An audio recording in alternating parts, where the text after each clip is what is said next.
স্বাগতম জনাইছোঁ মোৰ ইউটিউব চেনেলটিলৈ।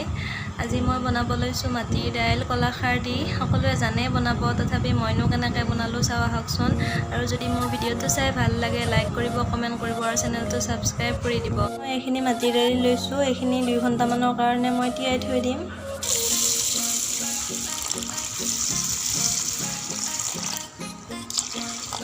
2 ঘণ্টা হৈ যোৱাৰ পিছত এইখিনি মই ভালদৰে ধুই ল'লোঁ আৰু এটা নেমুৰ বাকলি গুচাই লৈছোঁ, এটুকুৰা আদা, 2টা জলকীয়া আৰু 2খিলা তেজপাত। আৰু এইখিনি ঘৰতে বনোৱা কলাখাৰ হয়। এতিয়া কুকাৰত দাইলখিনি দি লৈছোঁ।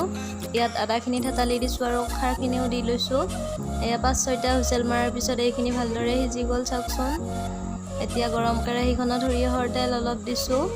তাত গোটা জিৰা কেইটামান দিম, তেজপাত 2খিলা দিছোঁ আৰু নেমুকেইটা থেতালি দি দিছোঁ। জলকীয়া কেইটাও দিম একেলগতে। মই পিঁয়াজ ব্যৱহাৰ কৰা নাই, আপোনালোকে কৰিব পাৰে। এতিয়া এইখিনি অলপ সময় ভজাৰ পিছত ইয়াত হালধি গুড়ি দি দিম। এইখিনি দিয়াৰ পিছত অলপ লৰাই ইয়াত দাইলখিনি দি দিম। এয়া দাইল দি অকণমান পানীও দিলোঁ। এতিয়া সোৱাদ অনুসৰি নিমখ দিছোঁ, জিৰা গুড়ি অকণমান দিছোঁ, জালুকৰ গুড়িও অলপ দিছিলোঁ, দেখুৱাব থাকি গ'ল। আৰু মান ধনিয়াৰ পাত 3খিলামান মিহিকৈ কাটি দি দিছোঁ। ধনিয়া বেছিকৈ দিলে ভাল লাগে, কিন্তু মোৰ ওচৰত নাই। গোন্ধটো মানে ধুনীয়া হয়। একেবাৰে চিম্পুলকৈ বনাইছোঁ, যদিও খাবলৈ কিন্তু বৰ সোৱাদ হয়।